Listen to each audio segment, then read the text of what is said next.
Bien, espero que se esté grabando. En la clase de hoy, como dije, vamos a hablar de motogeneradores. Bien, la primera parte va a ser un poco más abocado a la industria, por decirlo de algún modo, que por ahí es la aplicación que ustedes se van a encontrar en su vida laboral, digamos. Y la segunda parte de la clase vamos a hablar un poco de máquinas térmicas y de motogeneradores aplicada a plantas de generación eléctrica. ¿Bien? Es justamente la segunda parte de la asignatura. Como contenido, ustedes van a recibir, que yo todavía no se lo subí porque es un apunte en conjunto que tenemos con varios temas de la asignatura, no solo este. Entonces en los próximos días se lo vamos a subir, es un apunte que es largo, pero está toda la segunda parte de la asignatura y hay muchas cosas que con ustedes no vamos a ver. Bien. La clase de hoy, si bien ustedes van a ir a la parte de motogeneradores en el apunte y van a encontrar todos estos temas, bien, como siempre les comentamos, presten atención, estudien los que les damos importancia en la clase. ¿Sí? ¿Qué van a hacer? Vamos a arrancar con generalidades sobre, como si fuera un repaso de los motores alternativos, curvas, características de este tipo de motores, el dimensionamiento de generadores en una industria, digamos. Después vamos a conversar un poco sobre combustibles para este tipo de fuente de generación y vamos a cerrar la clase, como comenté, con plantas de generación de potencia que utilicen la tecnología en cuestión. Bien. Cualquier cosa me interrumpen, ¿sí? Lo primero que vamos a ver es un repaso de lo que tiempo atrás recordamos en termo, bien, que vimos en termodinámica. A grandes rasgos, los motores alternativos básicamente se rigen bajo dos principios de funcionamiento: los motores de encendido a chispa, bien, y los motores a encendido por compresión. Ahora en un cachito vamos a hablar un poco más de esto, pero en los motores a encendido a chispa, no sé si lo recuerdan, ingresaba al dispositivo una mezcla de aire más combustible que la combustión se iniciaba con una chispa que lanzaba esta bujía. Bien. Contrariamente, en los motores a encendido por compresión, solamente se comprimía aire a una presión más alta y el combustible se inyectaba a posterior, digamos. Y como la presión que alcanzaba el aire en el interior del dispositivo dije que era alta, la temperatura también, entonces por el simple contacto del combustible con el aire se iniciaba la combustión, digamos. Bien, esas eran algunas de las diferencias a grandes rasgos hablando, ¿no? Y dentro de estos dos principios de funcionamiento, en termodinámica estudiamos el ciclo Otto, que era la representación ideal de los motores a encendido por chispa, que comúnmente o en la vida cotidiana son aquellos que utilizan como combustible la nafta, el GNC o la salconafta. Contrariamente, otra vez, estudiamos el ciclo diésel, que era la representación ideal o el ciclo ideal que representaba el comportamiento de los motores encendidos por compresión, bien, que eran los que utilizaban, contrariamente como combustible, gasoil o biodiesel, como vamos a ver. Esto como repaso para ponernos un poco en tema, digamos. Bien. Dentro de la clasificación de los motores de combustión interna, sí que son aquellos dispositivos, si uno quiere una definición, que la combustión se realiza en el interior de los mismos, por un lado, es una manera de describirlos, digamos, o por otro lado también son aquellas máquinas en las cuales los gases que son producto de la combustión son los encargados de realizar el trabajo, digamos, o de entregar la energía a, por ejemplo, un pistón o a un álave. No tenemos solamente, cuando hablamos de motores de combustión interna, a los alternativos, que es lo que vamos a ver en la clase de hoy, sino que también van a estar las turbinas a gas, turbinas de gas, que son máquinas que vamos a hablar bastante en las siguientes clases. Yo las voy a mencionar hoy varias veces. Con Fede principalmente vamos a estudiarlas. El motor Wankel, que no lo vamos a ver porque está desuso en la actualidad. Y con respecto al ciclo, digamos, a cómo realizan ese ciclo, pueden ser motores de 2 tiempos o de 4 tiempos. Y la otra clasificación posible es cómo es el encendido, ¿sí? O el inicio de la combustión, que ya vimos que podía ser o por chispa o por compresión. Dentro de estos, digamos, hay varios grupos que se cruzan, digamos. Podemos tener motores de 2 tiempos, tanto encendido por chispa como por compresión, y lo mismo con motores de 4 tiempos, con algunas aplicaciones más comunes que nombra la diapositiva. Principalmente en la clase de hoy vamos a hablar de los motores de 4 tiempos, bien, y por ahí en alguna parte de algún motor 2 tiempos pero grande, pero no aplica, ¿sí? Los motores alternativos que se utilizan para la generación eléctrica que vamos a ver nosotros son de 4 tiempos. ¿Y eso qué era? Bueno, nuevamente, para seguir repasando un poco lo que se vio en termodinámica, no nos importa que estudien el principio de funcionamiento, que sepan el rendimiento, a qué se debe, que eso está en el apunte, sino que con ustedes vamos más a la aplicación, por decirlo de algún modo. Y tenemos, por un lado, es una máquina que ya ustedes la han visto con Eduardo cuando vieron compresores, ¿sí? Voy a sacar esta imagen primero. Que estamos hablando de un dispositivo que cuenta con un cilindro en cuyo interior se desplaza un pistón o un émbolo, que va a permitir a través de válvulas de admisión y de escape, el ingreso de, en este caso, llamémosle aire más combustible o aire solo. Se comprime, se produce la combustión, ¿sí? Y después se tiene que permitir el egreso de esos gases que son producto de la combustión para que vuelva a ingresar mezcla fresca, digamos. Bien, entonces el GIF o la imagen animada que está acá a la derecha representa un poco eso. Bien, otra vez, un cilindro en cuyo interior se desplaza un pistón o un émbolo. Bien, las dos válvulas, tenemos la de la derecha, en este caso sería la de admisión, y la de la izquierda la de escape, ¿bien?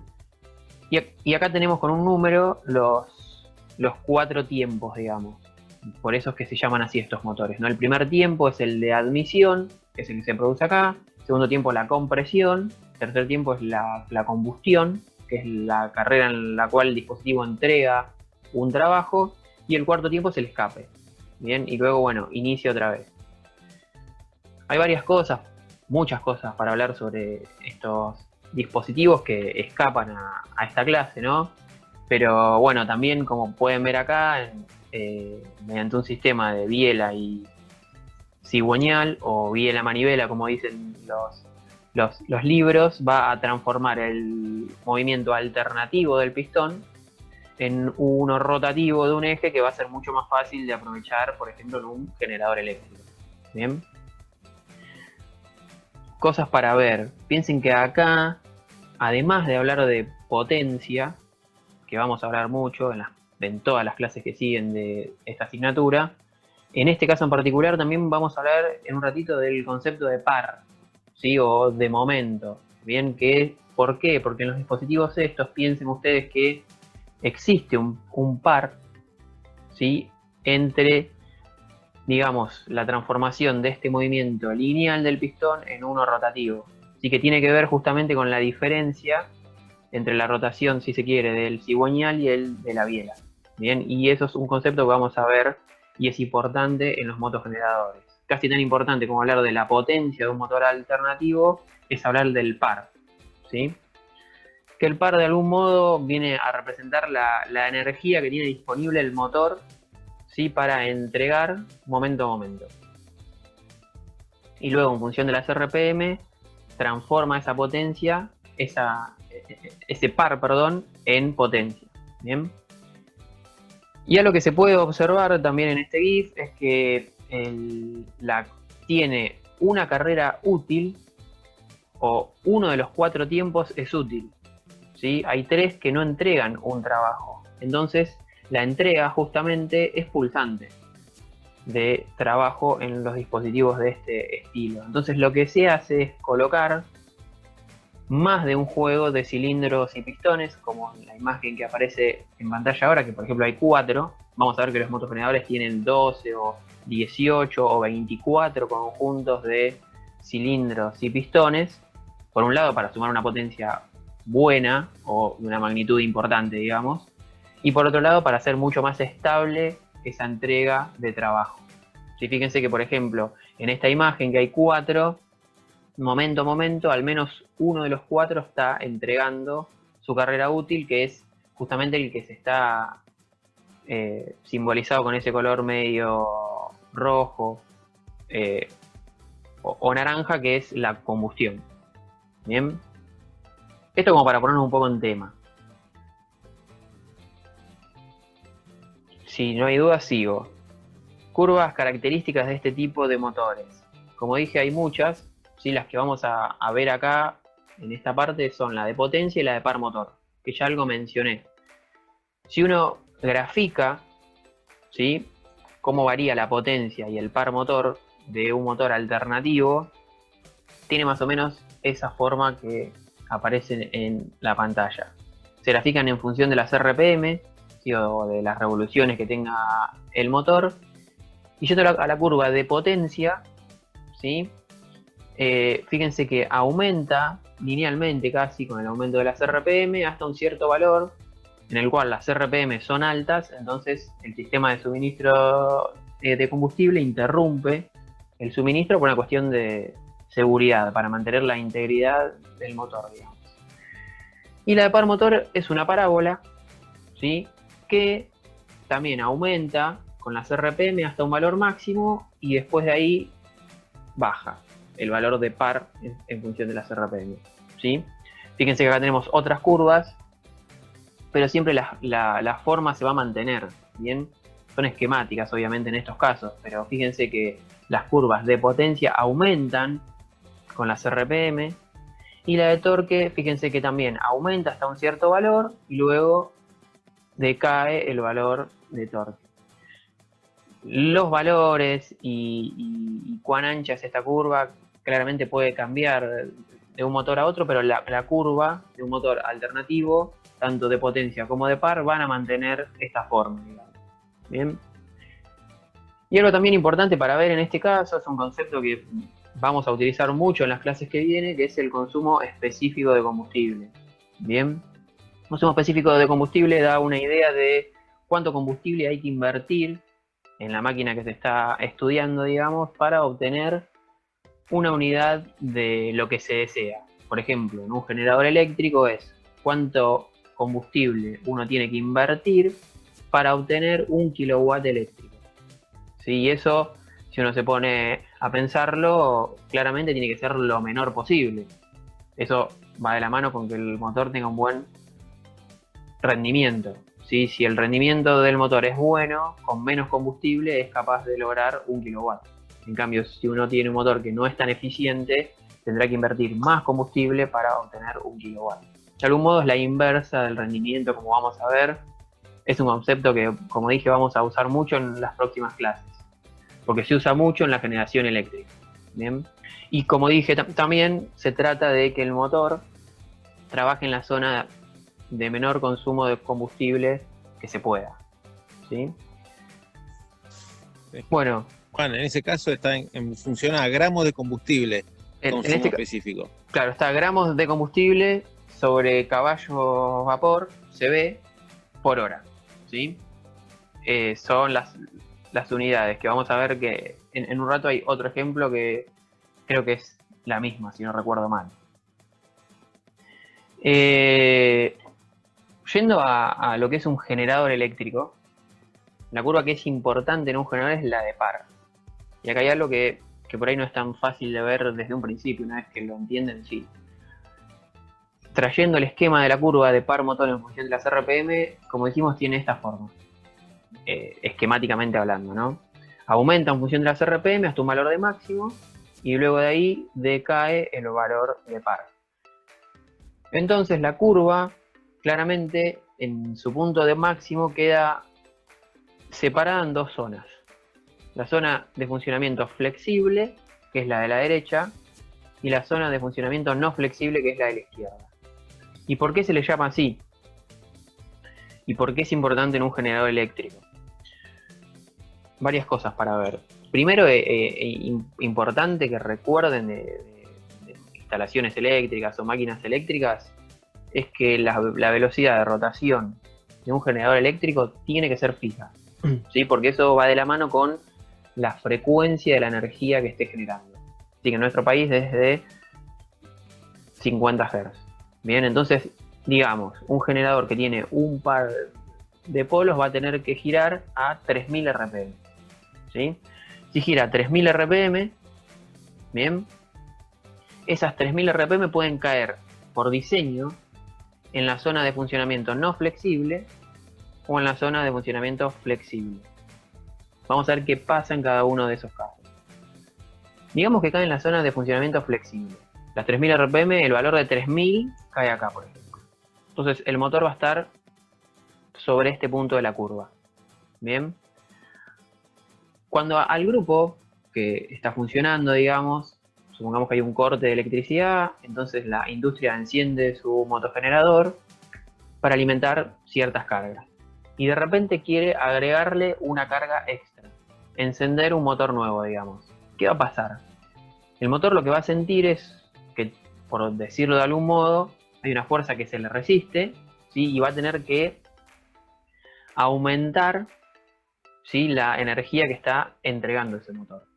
Pero lo primero que va a notar es que sus RPM van a tender a bajar. Esto es bastante análogo a cuando uno va en su vehículo en la ruta, digamos a un régimen o a una velocidad fija, que es lo mismo que decir a unas RPM fijas, y de repente en la ruta empieza a haber una pendiente, ¿sí?, que sube. Entonces, si uno no modifica el acelerador, el auto va a tender a disminuir la velocidad o a disminuir las RPM. Bueno, con un grupo electrógeno, cuando se le agrega una carga, pasa lo mismo. ¿Bien? Entonces, si está está en este punto, digamos, y se le agrega una nueva carga, lo que va a tender a hacer es a disminuir sus RPM. Es decir, va a ir hacia la izquierda. Como está en la zona de funcionamiento flexible, o también lo que se conoce como de reserva de par, lo que va a tender a hacer es ir hacia un valor de par más alto que el que tenía. Entonces, el motogenerador, que tiene que volver a las 3000 RPM para generar en la frecuencia que se desea en esa red, le va a ser mucho más fácil volver que en el caso que esté en la zona de funcionamiento no flexible. De hecho, como está en la zona de reserva de par o de funcionamiento flexible, tal vez por sí solo pueda llegar a volver al régimen de RPM en la cual se diseñó, por decirlo de algún modo. Contrariamente, si las 3000 RPM caen de este lado de la curva de par, cuando uno ingresa una nueva carga a ese motogenerador, a esa red, nuevamente va a tender a disminuir las RPM el motogenerador, pero esta vez va a ir a una zona en la cual tenga un par menor que el que tenía antes. Y ahí el motor por sus propios medios no va a ser capaz de recuperar las 3000 RPM que venimos usando en el ejemplo, sino que va a tener que actuar el sistema de control y le va a ser mucho más complicado recuperarlas si el motogenerador está en la zona de funcionamiento no flexible que si está en la zona de funcionamiento flexible. ¿Sí? ¿Se entendió eso? ¿Puedo preguntar algo? Sí, dale, Maru. No entendí qué es lo que te define los límites del funcionamiento no flexible y flexible. La construcción del motor, básicamente, la carrera, digamos, que tenga el pistón, que es cuánto se desplaza entre el punto muerto superior y el inferior, pero los valores de esta curva, esto es esquemático. Si uno le pone valores a esto, va a depender de cada motor. A cada motor se lo detalla y se determina esta curva. Está muy bien lo que preguntaste. En función de... es por eso el ejemplo que yo di, que en un motogenerador o en cualquier motor alternativo, las 3000 RPM pueden caer tanto en la zona de funcionamiento no flexible como en la zona de funcionamiento flexible.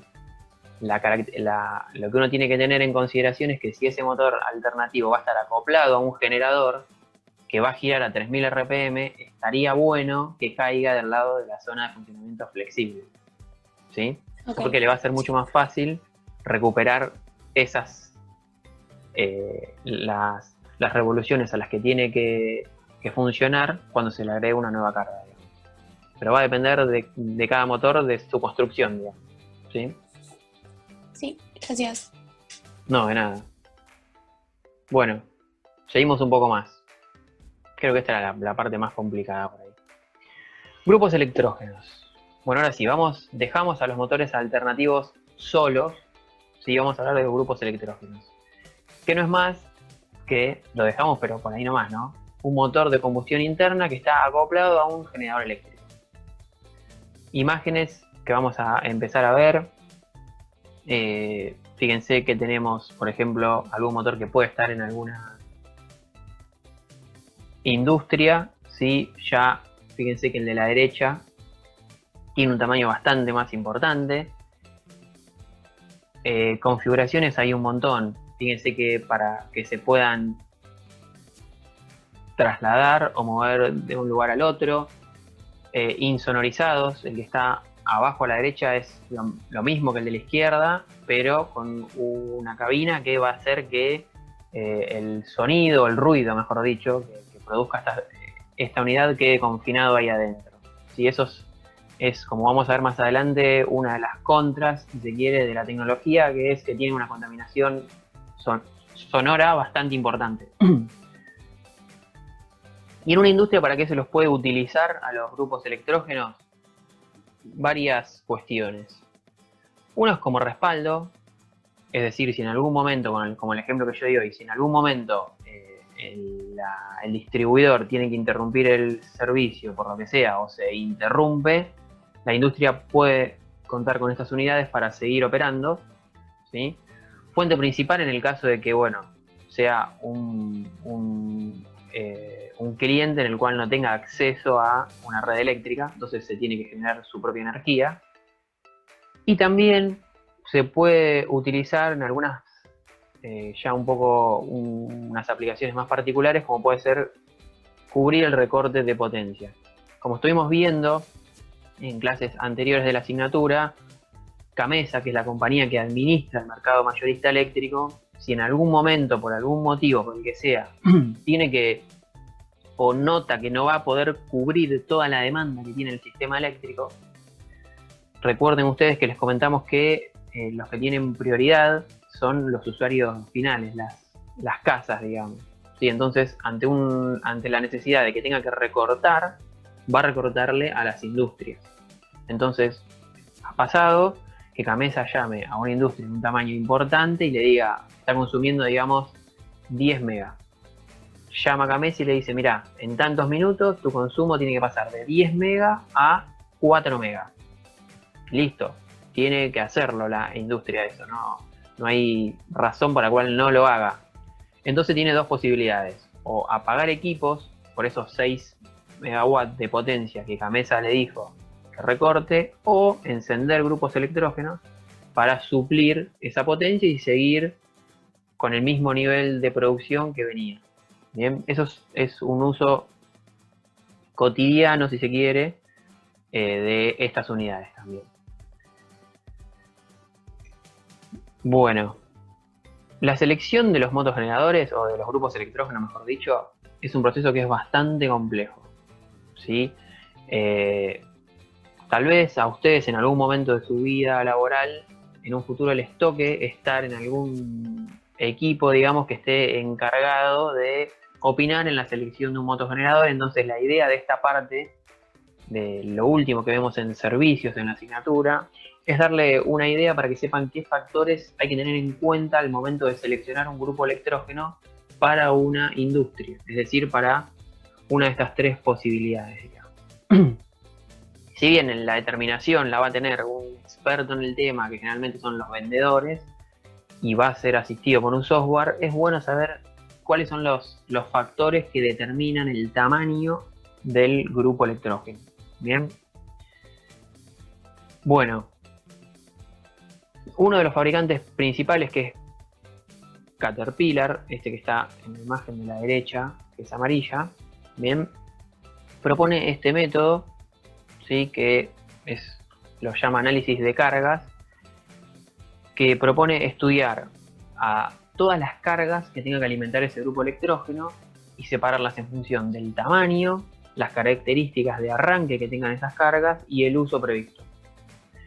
También algo que es muy importante acá, como cuando cualquiera está hablando de una instalación eléctrica, es el factor de potencia. Bien, algo que es bastante importante a considerar porque el grupo electrógeno va a tener que ser capaz de entregar toda la energía que consuman esas cargas, no solo la activa, sino también la reactiva, como vimos antes, ¿sí? Y va a tener que ser dimensionado, digamos, para entregar toda la energía que la red o los equipos usen. Lo que propone esto es separar las cargas. Esta marca lo que propone es separar la carga según el tipo, ¿sí? o la naturaleza de las mismas. Y acá arma 3 grandes grupos. Todo lo que es iluminación, ¿sí? Que lo supone como carga constante y con un factor de potencia igual a 1. Ahí no hay demasiado para discutir. Pero ya el resto de las cargas se vuelven un poco más complejas, sin ni que hablar de una carga muy importante que es en una industria, que es la de los motores. En esos casos, lo que propone este método es separarlos en función de el tipo de arranque que tenga ese motor. Ya estuvimos viendo, ya estuvimos hablando sobre esto antes, y ustedes saben que durante el arranque cualquier motor eléctrico tiene un pico de consumo, ¿bien? Y ese pico va a depender de el método de arranque que utilice ese motor.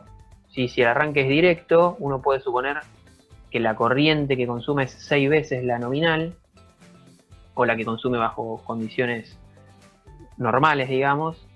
Si el arranque es en estrella triángulo, puede estimarse en 3 veces, y si usa variadores de frecuencia, en 2 veces y media, más o menos. ¿Bien? Y también es importante separarlo según la carga de arranque que tenga el motor, es decir, separar aquellos motores que arranquen bajo carga de los que no arranquen bajo carga. ¿A qué me refiero con esto? No va a ser lo mismo arrancar un motor, aunque sean de la misma potencia, ¿sí? Un motor de un elevador, de una cinta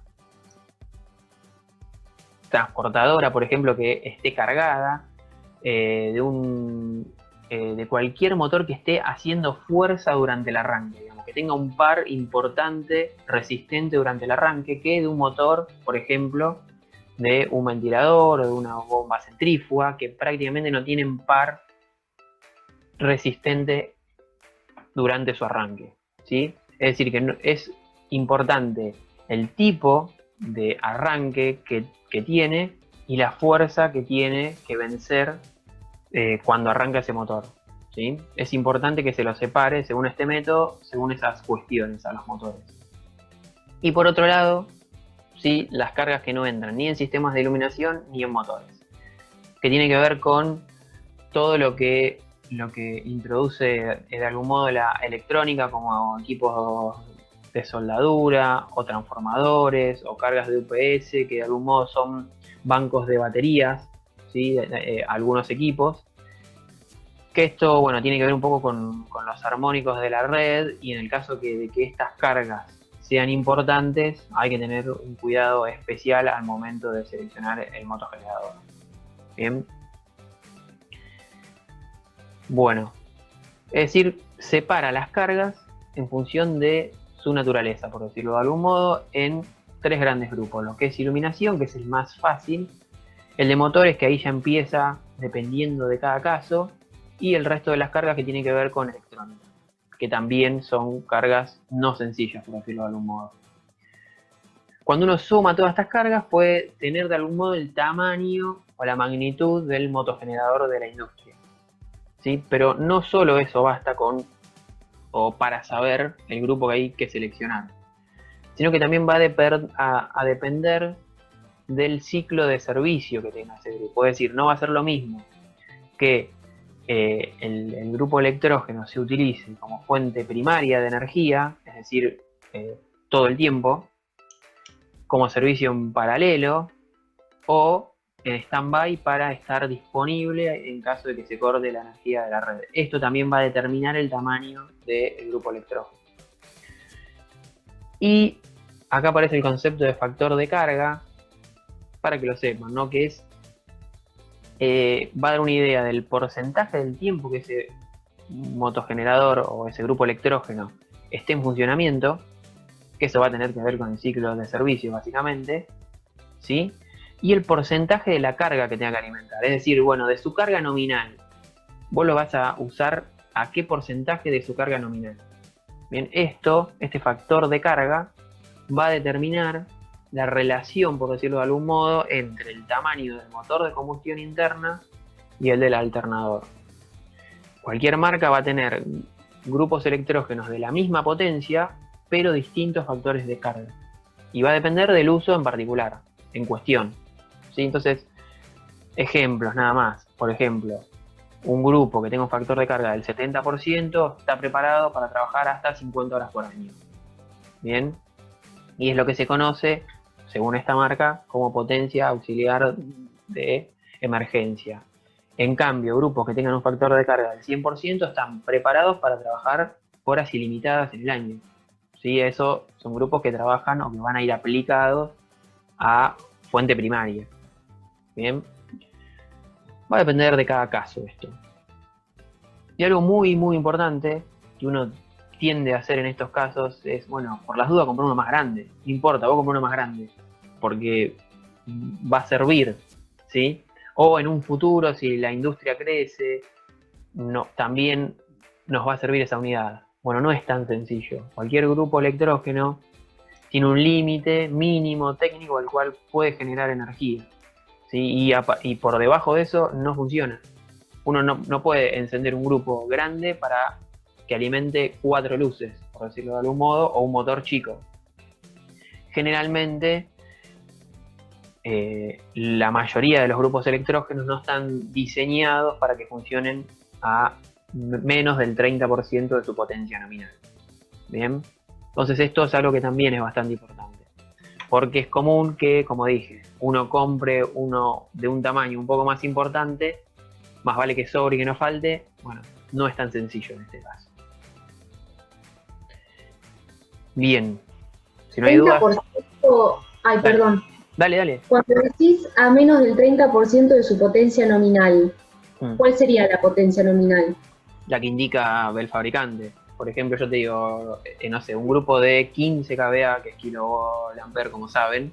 Bueno, generalmente yo digo, a grandes rasgos, ese grupo no podría entregar una potencia menor que el 30% de esos 15 kVA, ¿sí?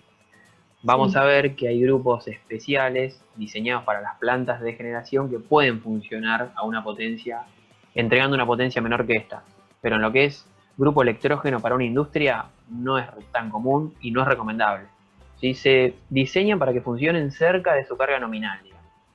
Por eso es que es tan complejo el proceso de selección, ¿sí? Porque si uno lo selecciona por defecto no le va a servir. Ahora, si selecciona un grupo mucho más grande del que necesita, tampoco le va a servir, ¿sí?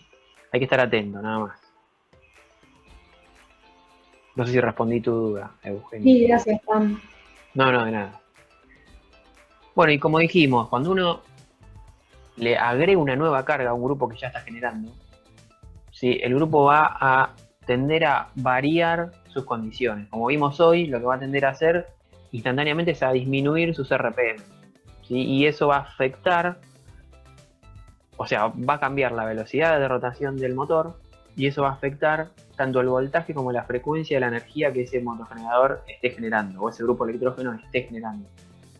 Entonces, de algún modo, también en el proceso de selección, es importante saber, ¿sí?, cuánto es el porcentaje de caída de voltaje y de frecuencia que admiten nuestras cargas, nuestra red, que eso va a depender de cada industria, ¿sí?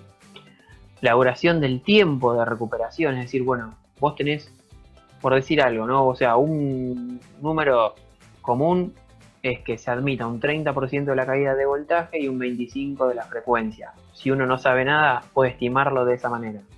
Bueno, ¿y cuánto tiempo vos necesitas o le podés dar el lujo a ese grupo electrógeno que tarde en recuperar esos valores de voltaje y de frecuencia para los que está generando?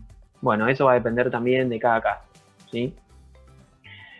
Y va a estar, estas variaciones del voltaje y de la frecuencia van a estar determinados principalmente, ¿sí?, por el tipo de carga que uno le vaya agregando a ese grupo electrógeno. Como vimos hoy, no va a ser lo mismo que uno le agregue iluminación a que le agregue un motor, que ese motor tenga que arrancar haciendo fuerza o no, ¿sí?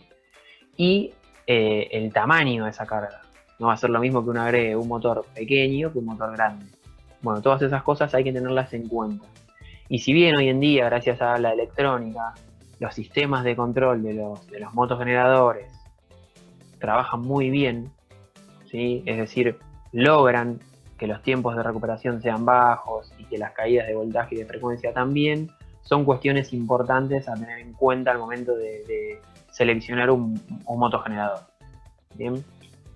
La idea que queremos que lleven de toda esta parte es que no es fácil seleccionar un grupo electrógeno para una industria, y que más o menos tengan una idea de cuáles son las cuestiones que afectan a la selección o a la determinación del tamaño de un grupo electrógeno. Bueno, ¿alguna duda hasta acá? Si no, vamos ya un poco más a algo que es más llevadero. Quisimos poner esta parte de la clase al inicio porque era lo que consideramos más pesado, digamos. Ahora van a ver que todo va más rápido. Para cada una de las tecnologías de generación que vamos a ver en esta parte de la asignatura, vamos a ver qué tipo de combustibles pueden utilizar. En el caso de los motogeneradores o de los motores alternativos, hay dos combustibles que ya estuvimos conversando, que son la nafta, que claramente es un derivado del petróleo. No se la utiliza directamente como sale del proceso de destilación, sino que se le agregan algunas sustancias, ¿sí?, que mejoran la calidad del combustible, o mayormente la mezcla entre el combustible y el aire para que la combustión sea más eficiente, ¿sí? Y también tenemos el gasoil, que fíjense que acá ya empieza a aparecer otra vez un concepto que vimos en termodinámica, que es el poder calorífico inferior, que van a ver que la mayoría de los combustibles andan más o menos en el mismo valor, alrededor de las 10.000 kilocalorías por kilogramo. Pero estos combustibles, tanto la nafta como el gasoil, en lo que es motores alternativos, va a quedar abocado a un grupo electrógeno en una industria. Puede funcionar con gasoil. Pero hasta ahí nomás, porque son combustibles que son caros. Entonces, cuando uno va a la generación eléctrica, como vamos a ver en un rato, plantas de generación eléctrica que funcionen con motogeneradores, no funcionan con estos combustibles porque por una cuestión de costos, ¿sí? Sino que van a trabajar con, si pueden, lo ideal sería que trabajen con fuel oil, que como vamos a ver es una de las fortalezas de los motores alternativos que admiten este combustible, que es de una calidad bastante inferior que la nafta o el gasoil o el gas, por ende es más barato. Y bueno, hay distintas clases de fuel oil también, ¿sí?, que van en función de si ese combustible es más liviano o más pesado, digamos, desde 1 hasta 6. El fuel oil shale es el más pesado, el 2 es el gasoil, básicamente. Los motores alternativos que funcionan, están equipadas las plantas de generación, pueden trabajar con cualquier tipo de fuel oil. Y es, como dije, una fortaleza. Y fíjense que el poder calorífico, como dije, andan más o menos en los mismos valores para cualquiera de estos combustibles. También actualmente está la posibilidad de trabajar con lo que se conoce como biocombustibles o agrocombustibles, mejor dicho. Así que son el biodiesel, que generalmente no se lo utiliza puro, sino que se lo utiliza al gasoil con un corte de este combustible, ¿sí?, que es lo que se indica con un número, como puede ser B5, tiene un 5% de biodiesel estoy quedando sin voz, perdón. Y un 95% de gasoil, ¿bien? Y así para cada uno de estos valores. Un B50 es misma cantidad de biodiesel que de gasoil.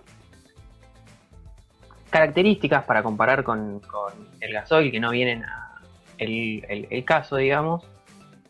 Y con la nafta también se hace algo similar con el bioetanol, que es un alcohol que en la actualidad se lo utiliza, digamos, y también generalmente no se lo utiliza puro, sino que va mezclado en una cierta cantidad con la nafta común.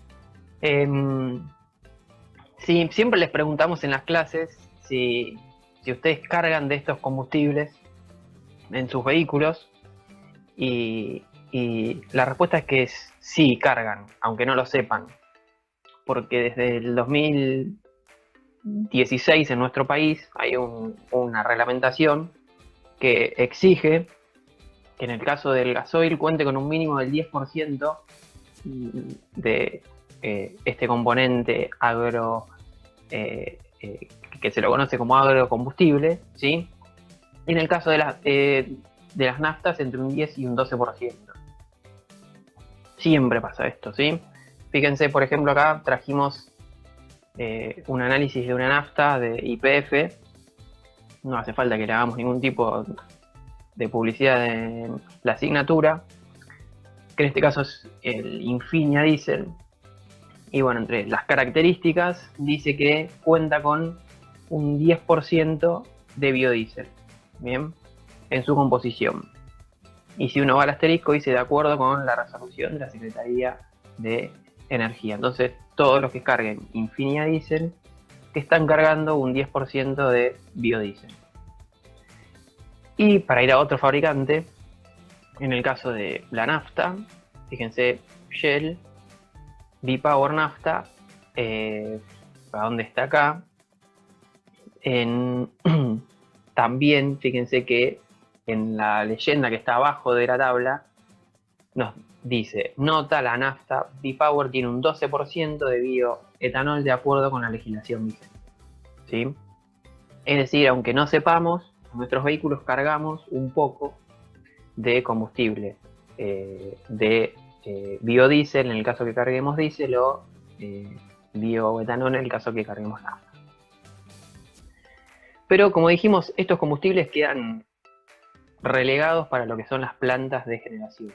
Bueno, cuando uno habla de plantas de generación con motogeneradores, hace referencia al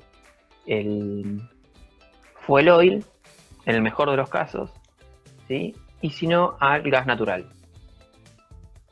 Gas natural es el combustible por excelencia que vamos a ver que elige cualquier fuente de energía que pueda funcionar con este combustible, como vamos a ver las turbinas de gas o los motores de combustión interna.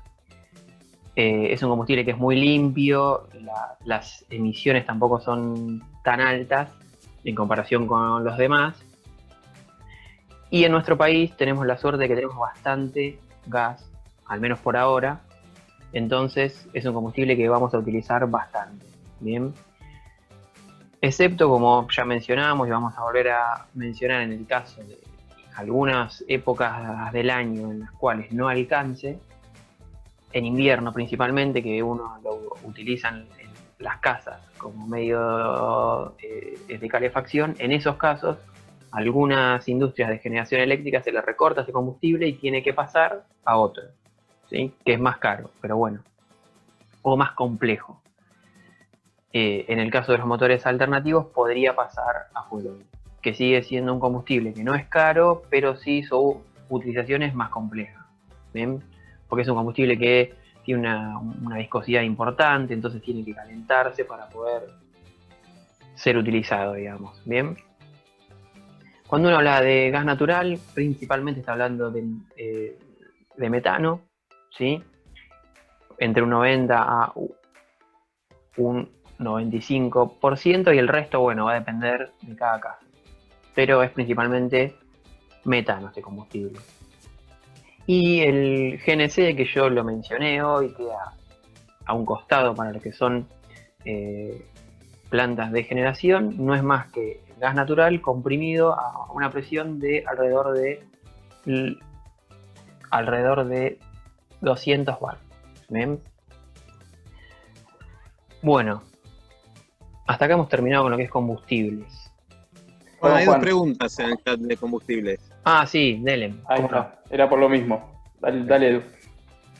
Una dice, Noelia pregunta si cualquier combustible sirve para cualquier tipo de motor. Y la segunda de Lucía es, para los motores en una industria, ¿también tengo que mezclarlos en el mismo porcentaje? Creo que se refiere a los biocombustibles. A los biocombustibles. Bien. A ver, en realidad, primero lo que dijo Noelia, cuando uno habla de un motor, de un motogenerador, digamos, de un grupo electrógeno, como dijimos, en una industria, o va a tratar de que se utilice gas o gasoil. Otra cosa no, porque nafta es antieconómico, digamos, muy cara la nafta por la cantidad que tiene que usar un grupo electrógeno. Bien. Y va a depender del fabricante, digamos. Es decir, uno, como vamos a ver más adelante, el fabricante va a indicar qué combustible puede usar ese motor. No es que pueda utilizar cualquiera de todos los que nombré yo. Bien. Va a haber motores que van a funcionar con combustibles gaseosos, otros que funcionen con combustibles líquidos, y hay también que funcionen con multicombustibles, es decir, líquido o gaseoso. Pero va a depender del fabricante, básicamente. Y lo otro no es que uno tiene que estar agregando el porcentaje que exige la reglamentación, sino que la reglamentación lo que exige es que los fabricantes ya entreguen los combustibles con esa cantidad de biocombustible. ¿Bien? Eso el usuario ni se entera. De hecho, como dije, nosotros en nuestros autos estamos cargando esos biocombustibles sin saberlo. O bueno, capaz que lo sabía alguien, pero no tenía por qué saberlo, ¿sí? No, si no quedó claro, me dicen que respondemos. Bueno, Juan, ahí justo Lucía agregó otra pregunta y pregunta si entonces el fuel oil no se utiliza mucho. Va a depender de cada caso. Trata de que no se utilice. Una planta, ¿sí? Como vamos a ver en un rato. Porque hay dos grandes grupos. Los grupos electrógenos abocados a una industria, digamos, y las plantas de generación, que es lo que vamos a ver ahora, ¿sí? Uno va a tratar de esquivar el fuel oil por una cuestión de practicidad, digamos, mucho más complejo. Como dije hoy, el fuel oil a temperatura ambiente no fluye, hay que calentarlo hasta 95 grados más o menos. Entonces requiere toda una instalación adicional para acondicionar el fuel oil. Siempre que se pueda, cualquier planta va a elegir trabajar con gas natural. El tema es que a veces Gamesa no solo que indica cuánta potencia tiene que entregar cada planta, sino que le dice con qué combustible hacerlo. Y ahí hay que hacer caso sí o sí. Entonces no queda otra. Pero lo cierto es que si se va a tratar de esquivar el fuel oil. Ahora, en cuanto a, como vamos a ver más adelante, por ejemplo, para compararlos, para ir de a poco, ¿no? Los motogeneradores de una planta de generación eléctrica van a competir, si se quiere, de algún modo con las turbinas de gas. Porque van a ver que tienen bastantes puntos en común. Y las turbinas de gas no pueden andar con fuel oil. Y eso claramente es una contra. Porque la turbina de gas, como vamos a ver con Fede, cuando no anda con gas, que es el combustible para el cual se pensó, tiene que andar con gasoil. Y eso hace que el costo suba muchísimo más. Y no solo el costo, sino que también el mantenimiento de la turbina se vuelve... o se acortan los tiempos de mantenimiento de las turbinas cuando se las utiliza con gasoil. Con los motogeneradores no. Si no andan con gas, andan con fuel oil y prácticamente que no se enteran tanto, por decirlo de algún modo. Sí, Juan, perdón.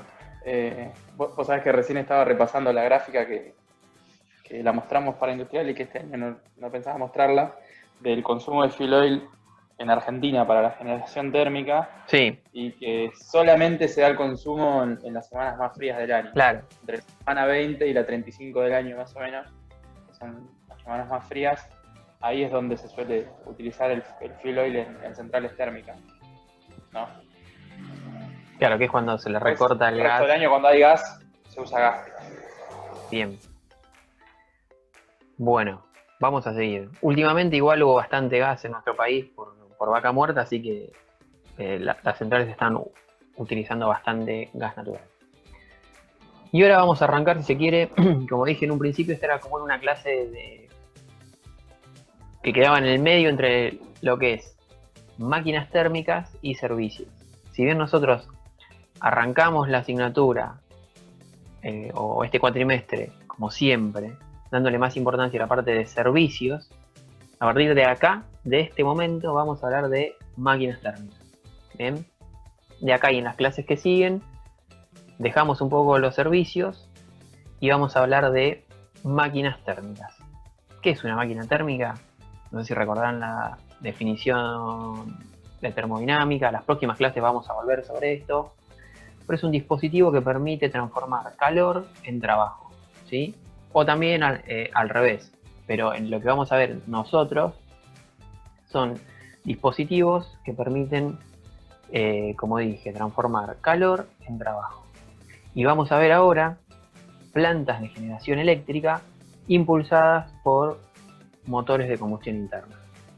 Acá es otro capítulo aparte, o sea, no es tan comparable con lo que es un grupo electrógeno, porque estamos hablando de motores de un porte, de un tamaño muy grande. Sí, bueno, acá pueden verlo al lado de una persona. Sí, básicamente son motores de combustión interna de un tamaño muy importante acoplado a un generador eléctrico. Es eso. Bien. Y vamos a ver que existen en nuestro país también plantas que inyectan energía a la red que funcionan con este principio que estuvimos viendo hasta ahora. En el mercado mayorista, digamos, en nuestro país, esto para que lo vayan viendo, ¿sí? Gamesa otra vez, nuestra amiga Gamesa, los invitamos a que vayan a su página web. Son datos de septiembre de este año, son los últimos que pude encontrar, que es otra vez cómo se generó la energía eléctrica en ese mes, según la fuente. Bien, varias las vamos a ver acá en las próximas clases, como pueden ser las turbinas a gas, las turbinas de vapor, los ciclos combinados, que fíjense que tienen se llevan la mitad prácticamente de la generación, vamos a ver por qué. Y bueno, otras fuentes que escapan a esta asignatura por la temática, porque no entran en la definición de máquina térmica. Y acá, en este 1%, están los motogeneradores, que si bien acá dice motor diésel, no tiene por qué funcionar con ese combustible. ¿Bien? Y si bien uno puede pensar, bueno, la verdad que genera el 1%.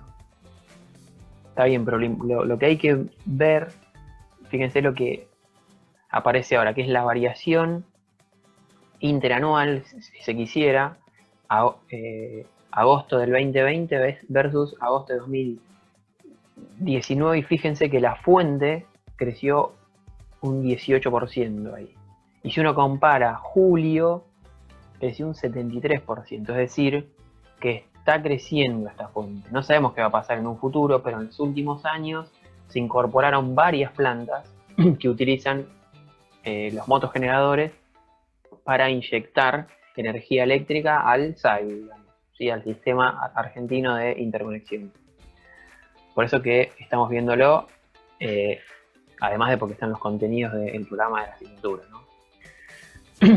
Bueno, esto para que lo sepan, cualquier fuente, lo vamos a ver también con las turbinas de gas. Cuando un fabricante establece la potencia y las características que tiene un motogenerador, no lo hace bajo el criterio que él crea, ¿sí? Sino que hay una normativa, hay normas ISO que establecen las tareas de medición de potencia, de consumo de combustible, de reemplazo de los líquidos lubricantes, para que, por decirlo de algún modo, todos hablen el mismo idioma, ¿sí?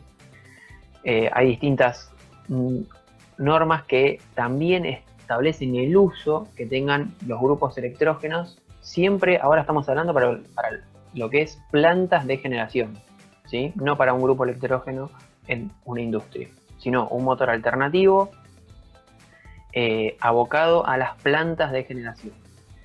Y fíjense que pasa algo parecido a lo que pasaba antes con el factor de carga, ¿sí? Porque va a depender de para qué se utilice ese grupo, si es plantas de respaldo para horas pico, volviendo a los temas que ya vimos antes, potencia continua, ¿sí? Es decir, que esté funcionando o entregando potencia base, o en stand-by, sí, que es para plantas de generación de emergencia, que estén disponibles para entrar rápidamente al sistema. Todo esto está normalizado, digamos, para que sepan que establecen también condiciones atmosféricas bajo las cuales se tienen que ensayar estos equipos, para que se determine su potencia y sus prestaciones, digamos. En lo que es plantas de generación, vamos a hablar de ahora en adelante sobre información mayormente que sacamos de este fabricante, que es finlandés, Wärtsilä, que es uno de los más grandes del mundo en esta temática. Es una empresa que empezó fabricando motores alternativos para impulsión de barcos, ¿sí? O sea, de un tamaño muy importante, y después se abocó también a lo que es la generación eléctrica, es decir, agarró esos motores de un tamaño muy importante y les acopló un generador eléctrico. ¿Qué es lo que dicen estos fabricantes de su tecnología? Es decir, vamos a ver las fortalezas y debilidades que tienen los motores de combustión interna diseñados, pensados para plantas de generación. Lo que argumentan estos fabricantes es que tienen una muy alta flexibilidad de operación. Es decir, que tienen equipos con la capacidad de estar disponibles en un minuto y estar entregando su máxima potencia en menos de 5 minutos. Y ustedes pueden pensar, bueno, ¿y por qué es importante esto? Por esto. Traje esta foto que no se la subí en la diapositiva porque se me iba a tapar todo lo que estaba abajo, pero la vamos a volver a ver con Fede en la clase que viene o en la que sigue, que fíjense que lo que se grafica acá es potencia en función de la hora del día, lo que ya habíamos visto antes con ustedes. Esta que está acá es la curva de potencia, digamos, en función de las horas del día. Y si lo recuerdan, podría ser una curva típica de invierno porque su pico estaba a la noche, digamos. Si fuera en el verano, el pico andaría por la hora que más calor hace, digamos, que es cuando todos prendemos los aires acondicionados. Y acá ustedes están viendo lo que vamos a ver en las próximas clases, que es cómo cada una de las tecnologías sería bueno que genere, ¿sí? Vamos a tener la generación base, que es el valor que está todo el día, ¿sí? Y abajo de esa van a estar las fuentes más eficientes, digamos, o las que no tengan también un impacto en el ambiente, por decirlo de algún modo, que van a ser las hidráulicas, las centrales hidráulicas de las represas básicamente, las nucleares, el ciclo combinado, que vamos a ver más adelante qué es. Y fíjense que hay otro tipo de tecnologías que se llaman de punta, que son para cubrir los picos de potencia, ¿sí? Que estas encienden una determinada cantidad de horas en el día y luego salen de servicio. ¿Por qué? Porque tienen la característica de que hay otras que son más eficientes, por ende son más baratas, ¿bien? Entonces estas fuentes de energía que entran para cubrir los picos de potencia tienen que tener la particularidad de arrancar y parar rápido. Y ahí vamos a ver que están las turbinas de gas y los motogeneradores, que son las dos de las tecnologías que vamos a ver en la asignatura que tienen los menores tiempos de arranque. Y bueno, claramente uno quiere pensar que las renovables son las que en un futuro van a estar, eso es indefectible porque se va a terminar el combustible fósil, ¿no? Pero las fuentes renovables son dependientes de los recursos, digamos. Bien, entonces fíjense que si bien en el día uno puede tener por ejemplo, imagino que un componente solar importante, a la noche eso prácticamente se hace nulo porque no hay luz solar. Y lo mismo con eólica, en el caso que exista, va a depender del viento que haya momento a momento. Entonces, está bueno que una tecnología arranque y pare rápido. Y es uno de los puntos a favor que tienen los motogeneradores. Eficiencia energética, hasta acá un número solo no dice nada, pero bueno, vamos a ver que comparándolo con otras fuentes, es bastante bueno tener un 50% de eficiencia o de rendimiento térmico. Y algo también que se torna importante es el concepto de disponibilidad. Vamos a ver que en las plantas de generación es un concepto que se utiliza, que es, bueno, de todas las horas del año, tu planta, ¿cuánto tiempo puede estar disponible para entregar? La realidad es que ninguna puede estar en el 100% porque siempre tiene alguna tarea de mantenimiento, ya sea un mantenimiento que se programó o preventivo, que va a hacer que no esté disponible el 100% del tiempo.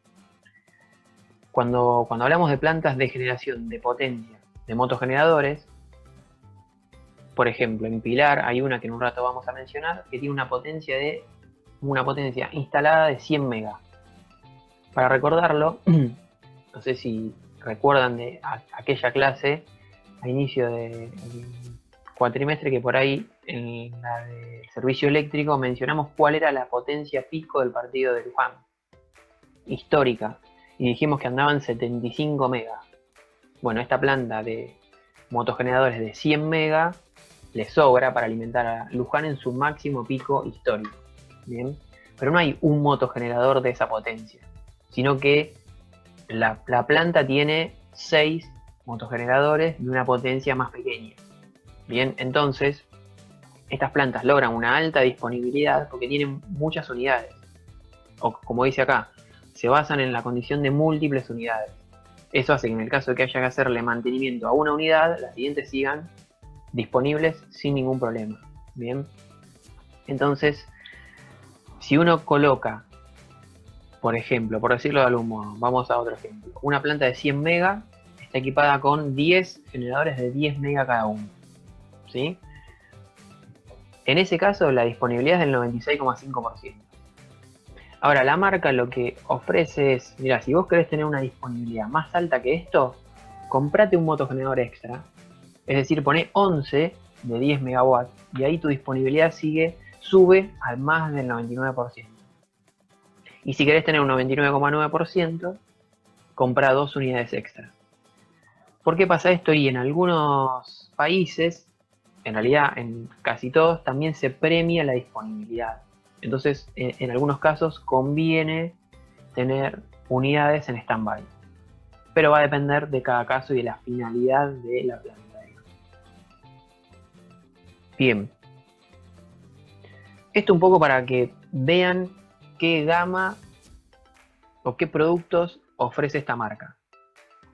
Plantas de generación por motogeneradores, fíjense que van. Lo que grafica es eficiencia y flexibilidad. ¿Sí? Las plantas que son muy flexibles claramente van a ser poco eficientes. Y contrariamente, las que son muy eficientes no tienen tanta flexibilidad. Pero fíjense que van desde plantas de 5 megas, es decir, bastante chicas, hasta 700 megas.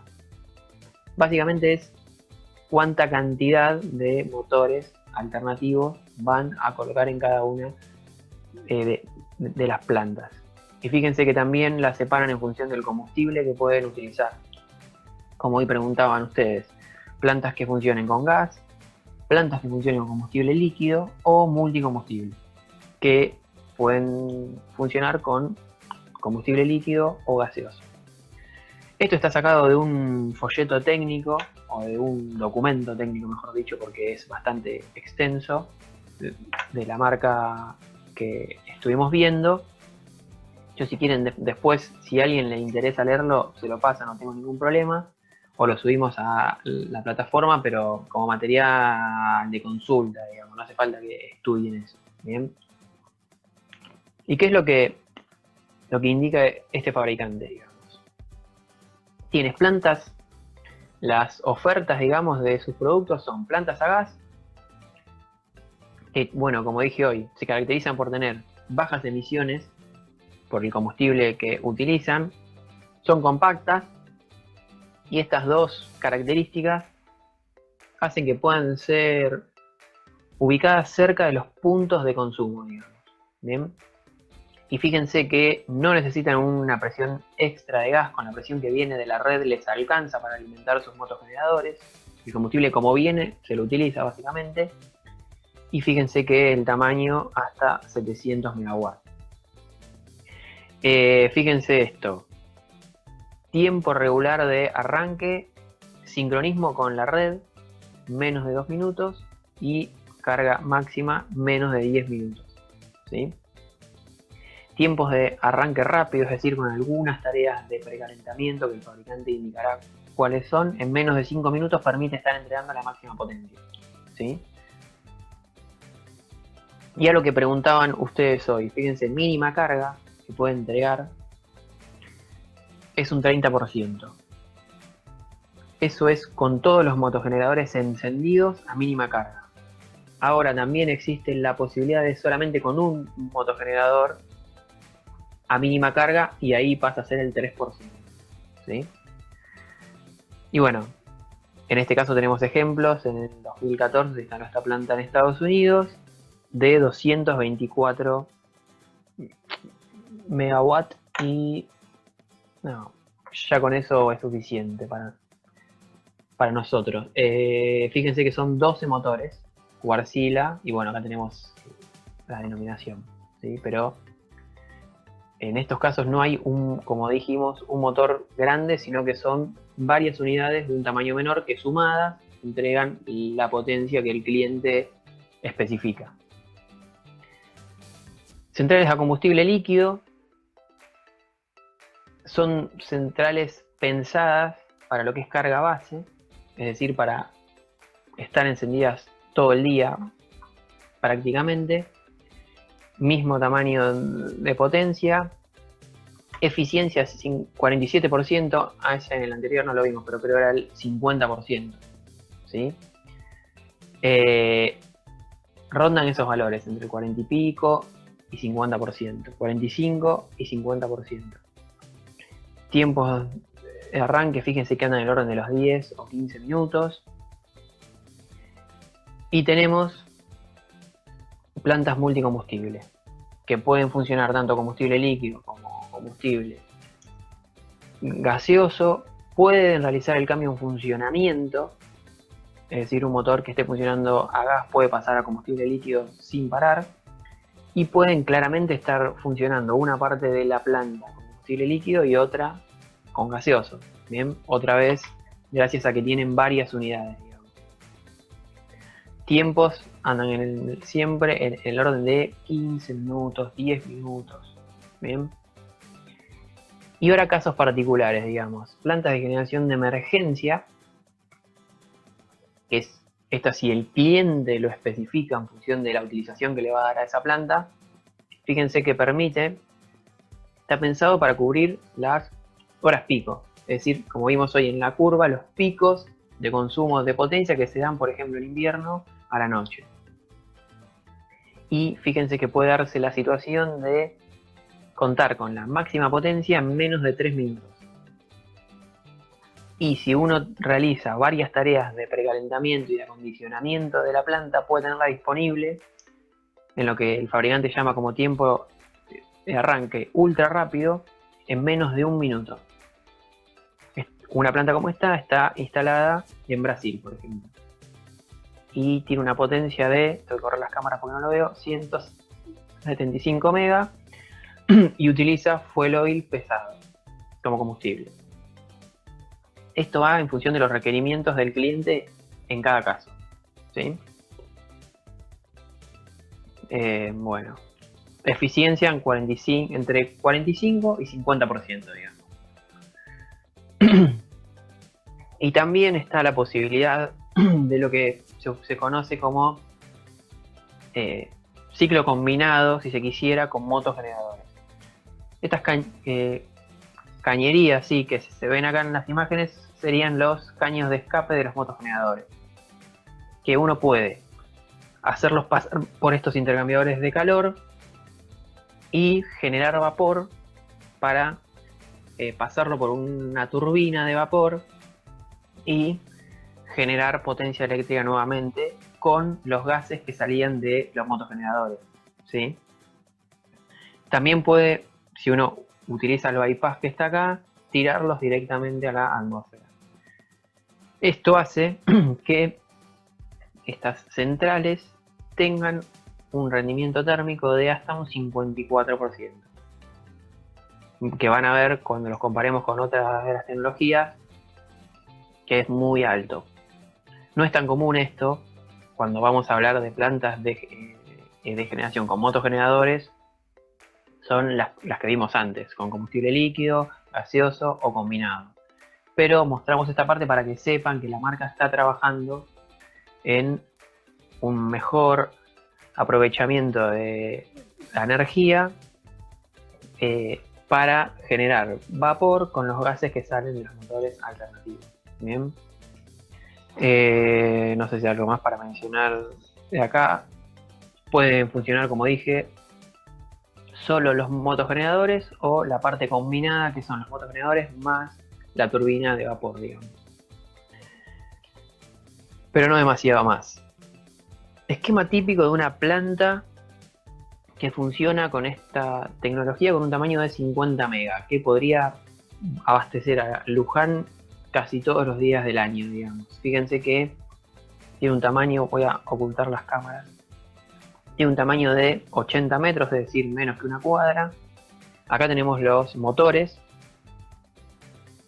En la parte de atrás de los motores están los alternadores o los generadores, ¿sí? Toda la energía eléctrica sale por estos cables, se eleva la tensión y se inyecta a la red. Bien, fíjense que acá vamos a tener todo el sistema de abastecimiento del combustible, que en este caso es gas. Todos los sistemas de escape de los motores alternativos salen por estas chimeneas, digamos, por estos conductos. Y bueno, en la parte superior van a estar los radiadores, que un auto lo tiene en el frente, digamos, que son los encargados de, mediante un fluido como puede ser agua, retirar la energía térmica y disiparla hacia el ambiente, digamos. Bien, pero esto para que tengan más o menos una idea de el tamaño que puede llegar a tener una planta de motogeneradores que entrega una potencia de 50 megawatts.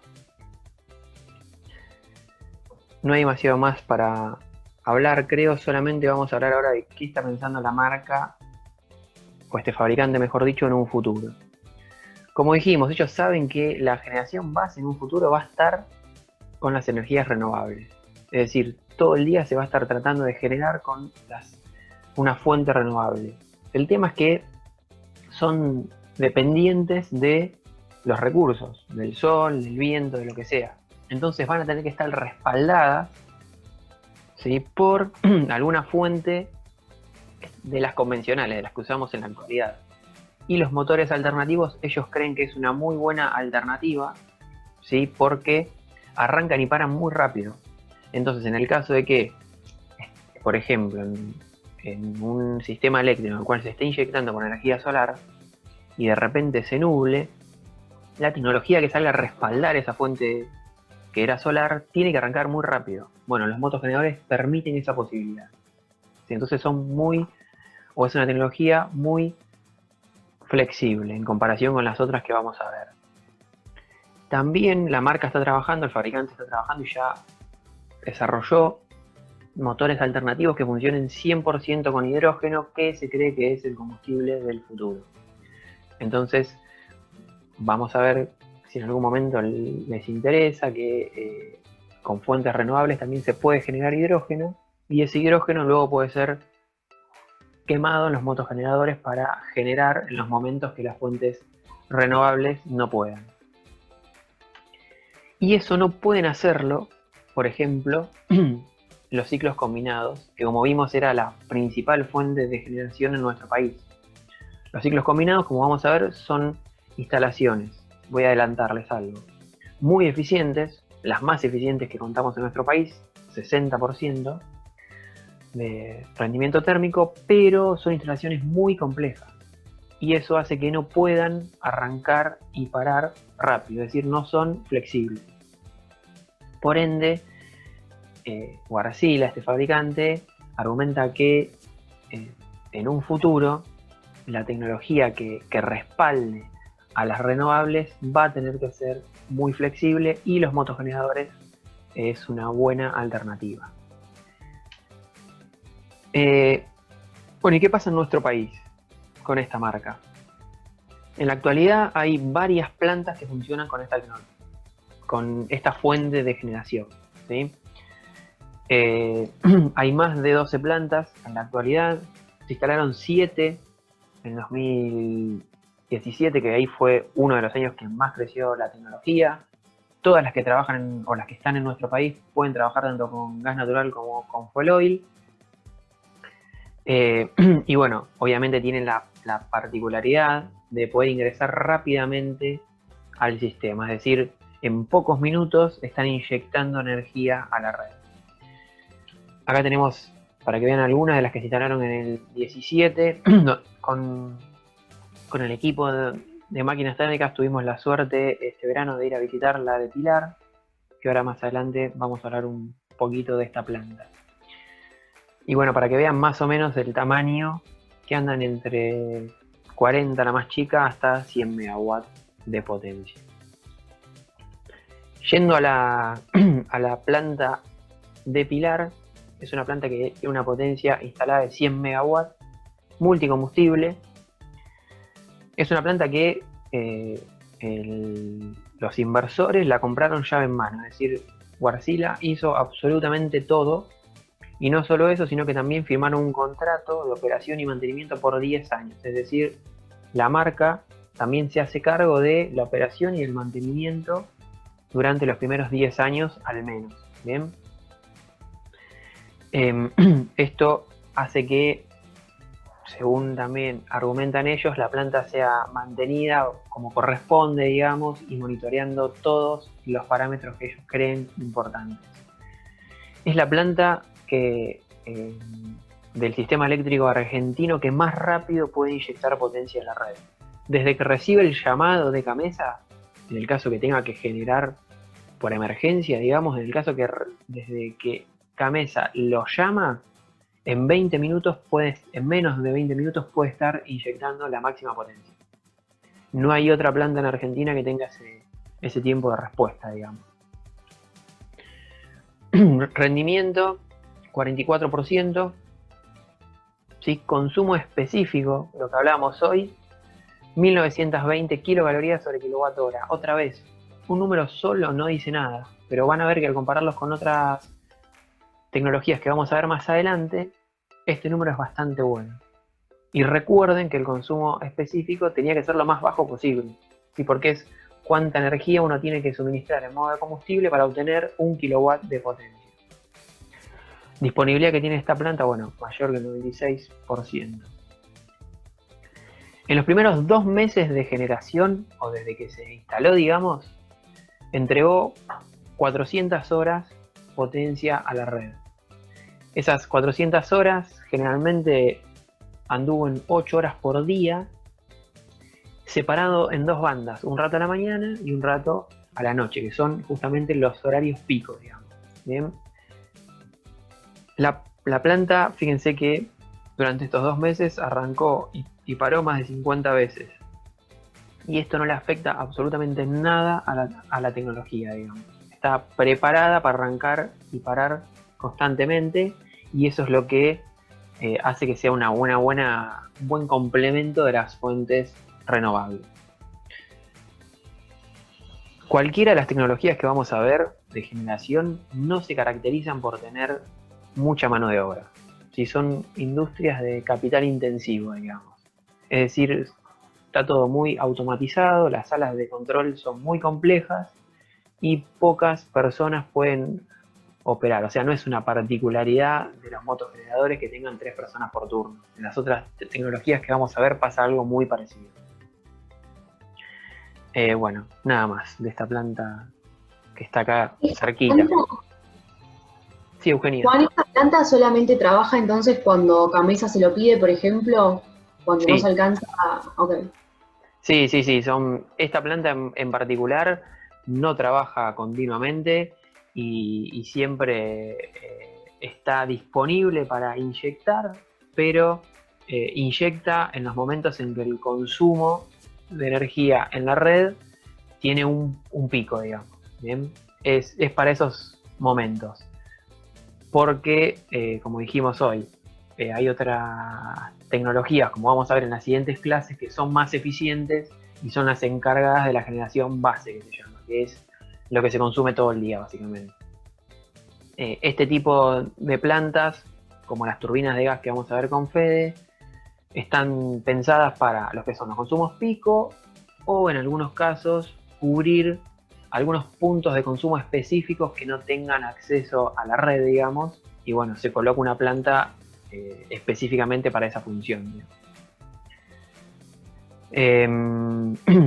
Bien, esta planta, para que sepan, de 100 mega, costó 100 millones de dólares. Vamos a ver que mayormente, independientemente de la planta, de la tecnología que se utilice, de las plantas que vamos a ver en la asignatura, sea la tecnología que sea, el megawatt instalado sale $1 millón, ¿sí? Y particularidad de esta planta, eso sí, el contrato establecía que la planta esté en funcionamiento en 12 meses y lograron terminarla en 10 meses, que eso sí es un tiempo bastante rápido también. Y yendo a lo que está haciendo Wärtsilä en la actualidad, digamos, porque esa planta si bien es nueva, pero bueno, ya está en funcionamiento, digamos. En la actualidad está construyendo también una central en Chubut, cerca de Comodoro Rivadavia, para un cliente que tiene generación eólica y quiere suplir los momentos en los cuales la generación eólica no le da abasto con otro tipo de fuente, y eligió los motogeneradores, ¿sí? Que lo va a utilizar él mismo, dado que en los campos petroleros de la zona, o también para inyectar en el SAI, es decir, el sistema argentino de interconexión. Está equipada esta planta con 5 motores de esta marca, de un modelo que se llama 31SG, que es lo último que tiene en tecnología esta marca a nivel mundial, ¿sí? Son motores que tienen estas 3 particularidades. Una eficiencia térmica superior al 50%, es decir, algo muy alto para lo que es un motor alternativo, como vamos a ver. Es un motor que diseñó esta marca hace poco tiempo, íntegramente, logrando esta eficiencia y otras características como pueden ser, fíjense que en menos de 2 minutos puede estar entregando el 100% de su potencia y puede operar continuamente con una carga del 10% de su potencia máxima, digamos, que es 11,5 megawatts, sin perder rendimiento. Bien, eso es algo bastante importante también. Esto para que vean que es un modelo que la marca diseñó últimamente y ya está equipando plantas de generación en nuestro país con estos motores. Y básicamente, como dije, la particularidad o la función que tiene esta planta va a ser respaldar un parque eólico que tiene el mismo dueño, digamos, en los momentos en que esos molinos no puedan entregar la energía eléctrica que se disponga. Se supone que a fines de este año la planta va a estar disponible y también Wärtsilä se hizo cargo por 10 años de la operación y el mantenimiento. Bueno, y creo que queda la última de las diapositivas, esto es algo bastante importante y que nosotros vamos a querer que ustedes sepan de cada una de las tecnologías que vamos a estudiar, que es qué puntos a favor y en contra tiene la tecnología. Hoy vamos a ver motores alternativos. En las próximas clases también vamos a ver las turbinas de gas, las turbinas de vapor y los ciclos combinados. Los motores, los motogeneradores, las plantas de generación con motogeneradores como punto a favor tienen, por un lado, el rendimiento, que se puede estimar en un 45%. Esto para que vayan viendo, vamos a volver obviamente en las próximas clases, pero las turbinas de gas, uno puede estimar que el rendimiento anda alrededor del 30%, las turbinas de vapor en un 40%, y bueno, el ciclo combinado que yo algo les había anticipado, el rendimiento llega a ser hasta un 60%, que es la tecnología de generación, ¿sí?, que vamos a ver en la asignatura, que es más eficiente. Pero bueno, los motogeneradores están por encima de las otras dos, digamos. ¿Bien? Sería la segunda más eficiente, por decirlo de algún modo. Entonces creemos que es un punto a favor. Otro punto a favor, que lo comparte por ahí con las turbinas de gas casi, es que pueden entregar rápidamente potencia a la red, en el orden de los minutos. Y como vamos a ver con las tecnologías, las turbinas de vapor, los ciclos combinados, eso no es posible. Punto a favor, como dijimos, también es el combustible que puede utilizar. Si bien el gas natural es algo que pueden utilizar cualquiera de las tecnologías, fuel oil no. Las turbinas de gas y por ende los ciclos combinados no pueden utilizar fuel oil. Entonces también es un punto que es a favor. Y otro punto a favor es que mantienen su eficiencia a un régimen de carga bajo, digamos. ¿Sí? Acá tenemos un gráfico en el cual otra vez vamos a tener el consumo específico en gramos sobre kilowatt hora. Y fíjense cómo los motores alternativos mantienen su consumo específico en función del porcentaje de carga. En cambio, las turbinas de gas, por ejemplo, que es esta línea que es amarilla, fíjense que a su potencia nominal tienen un cierto consumo específico. Ahora, cuando uno le pide a esa máquina una potencia menor que la nominal, el consumo específico se va para arriba, es decir, el rendimiento disminuye.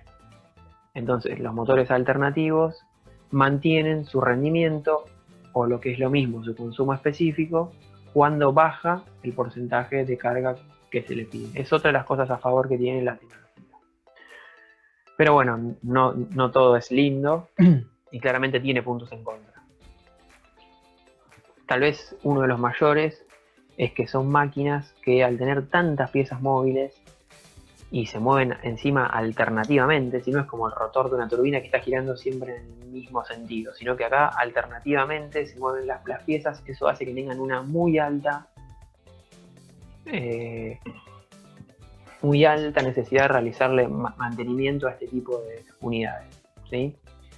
Algo que la marca argumenta también es que si bien el mantenimiento es alto, no es tan complicado, entonces la mano de obra no requiere ser tan calificada como en otras de las tecnologías, pero no es que cualquiera va a abrir un motor alternativo que esté funcionando en una planta, ¿no? Otro punto en contra es, que este es bastante también importante, es la contaminación o el ruido que generan estas unidades, ¿sí? Hasta 120 decibeles, bien digo. Nosotros visitamos otra planta y créanos que las puertas en las cuales están los motogeneradores tienen un espesor bastante importante para que no salga el ruido de esa sala, digamos, y cuando los motores están encendidos, obviamente que el personal que está dando vuelta por esa sala cuenta con protectores auditivos, pero no se puede hablar, ¿sí? O sea, la contaminación es muy, muy importante en cuanto al ruido. Y el otro punto en contra que tienen es la alta necesidad de fluidos lubricantes. Si cualquier motor alternativo cuenta con bastante cantidad de aceite lubricante, que eso no solo crea una necesidad de un costo, digamos, de adquisición de ese producto, sino también un costo de desecho de ese producto, ¿sí? No es que se lo puede descartar tan fácilmente como ya saben ustedes. Entonces estos puntos en contra hace que la tecnología se utilice, pero claramente no es la mejor. De hecho, ninguna de las tecnologías que vamos a ver gana en absolutamente todo, porque si no, se utilizaría esa y punto.